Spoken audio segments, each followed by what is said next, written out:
From New York, it's That Kevin Show. See, I knew it.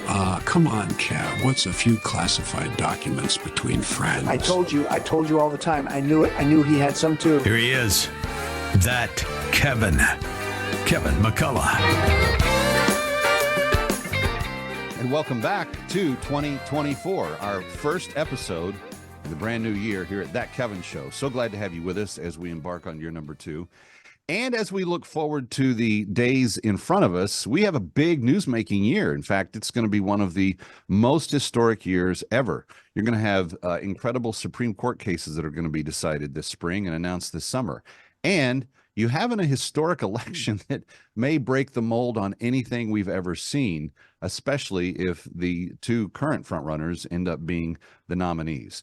But please, before we go any further, please make welcome my very first guest of 2024. He is the managing editor at hotair.com and a longtime friend. Ladies and gentlemen, put your hands together and welcome Ed Morrison.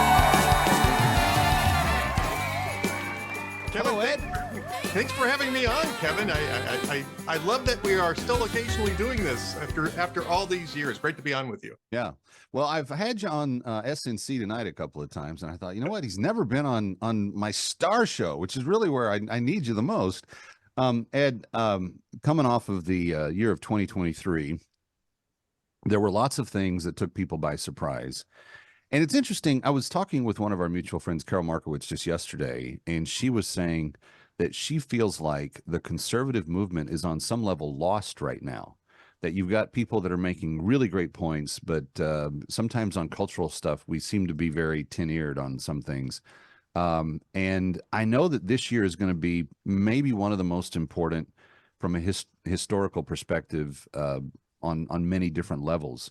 Let's talk about some of the biggest stories from last year. And I think that certainly the most impactful, and certainly the one that maybe it didn't have as long of a shelf life as some other things had, but it is still with us in the form of the stories that are being played out in cities across the globe in the aftermath of its wake, and that is the attacks of 10/7.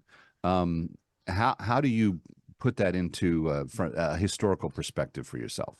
You know, I have to tell you, Kevin, that this is really kind of the story of the year for me. And I know we're living in it, and sometimes you lose a little perspective on this. But I've said this a number of times. I went to bed in America on October 7th, and I woke up somewhere around Nuremberg, 1933. I'd always known that there was a strong streak of anti-Semitism on the left. There's some on the extreme right too. But I didn't know how bad it actually was, especially in academia. And I don't know that I've ever felt as culturally dislocated as I felt especially in the first couple of weeks after the Hamas massacre in southern Israel, and how people in this country went out into the streets to support Hamas rather than the victims of those atrocities. I was stunned, and I can't even imagine what Carol Markowitz and Bethany Mandel and some of my friends who are a lot closer to those academic institutions than I am, physically closer to them, how they must be feeling in the wake of this. But that to me is the story of the year.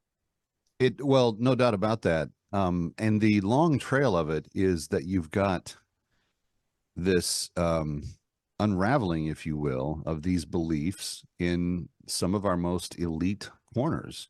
I mean, I would have never thought for a million years you would have had 3 American university presidents go before Congress and be unable to denounce terrorists that hate people on racial and religious basis. Yeah, Liz McGill has already resigned at Penn. Sally Kornbluth is still at MIT, and the board is standing behind her. And of course, Claudine Gay has become sort of the focus of this at Harvard, just simply because Harvard's, cultural position in the United States. But all 3 of them refused to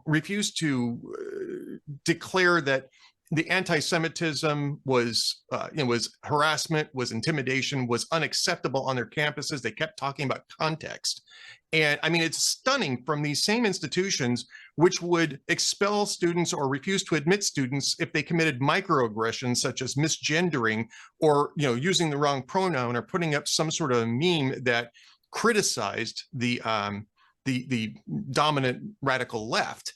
And again, I think this was a moment of clarity. I think that they were hiding behind the First Amendment at 3 institutions that are literally the worst in the United States for defending free speech rights on their campuses. And it's very clear that that is a form of endorsement. If they're allowing anti-Semitic speech under the rubric of free speech and shutting down everybody who, for instance, believes in biology, human biology, Right. That is an endorsement, right? When you start censoring speech, the speech you allow is endorsed, at least tacitly. And that's what Elise Stefanik was trying to impress on these 3 who completely misread the situation and just absolutely botched that testimony culturally as well as legally, as well as academically. I'm glad you brought Elise Stefanik up. The Congresswoman is someone I'm a big fan of. And, when SNL tried to parody what she had done there, like so many of our cultural barometers, it kind of fell on its face because they missed the entire point. There was certainly material there that you could work with, but because everybody is so woke, they're going to overlook what the actual point is that they should be drawing attention to in order to mock those that the woke find in some way offensive. And it speaks to a larger issue for me that I think is kind of interesting, and that is that culturally, we're going to elect a president, and we've got people that are arguing on policy and image and symbolism grounds about things that sometimes aren't even true and sometimes don't even exist. And yet this is the state of elections in 2024. We went through an entire GOP debate cycle in which the man who is shaping the Republican Party did not participate and arguably won the aftermath of all 4 of the debates. When you look at going into the debates, he was hovering around 50% in his approval. By the time they're done, he's at 64%. I mean, this is the stage of the utterly weird, is it not? Yeah, it is strange. I mean, honestly, we've never been through a cycle where a major candidate in a primary just simply refused to debate. And there's strategic reasons for that. I mean, I understand why he didn't do it, and it ended up working out for him. So strategically, he picked the right, he chose wisely. I don't think that that's very good for the party, and I don't think it's very good for the country. But then again, I've never been a big fan of these debates in the first place, and I don't think that there's a whole lot of light that gets shed in these. I think what's more important is the engagement on issues, just more generally, in Iowa, New Hampshire, the states that we're going to be coming up, but also on a national basis. And to be frank, I don't think that we're seeing a ton of that either. I think we're seeing a lot of infighting, and I don't think that voters are feeling like there's a really close engagement from most of these candidates. Now, maybe on the ground, it's a little different where they're in person. But, at least at the 30,000 foot level, it really just seems as though this has been an exercise in futility. You're not wrong. My sources on the ground in Iowa say it's some of the lowest energy level they've seen in a primary, and it's primarily because they've already made up their mind. They're Right. going with the virtual incumbent. It's Kevin McCullough on That Kevin Show with Ed Morrissey from HotAir.com. Coming right back on That Kevin Show. Ready or not, we'll be right back. That Kevin.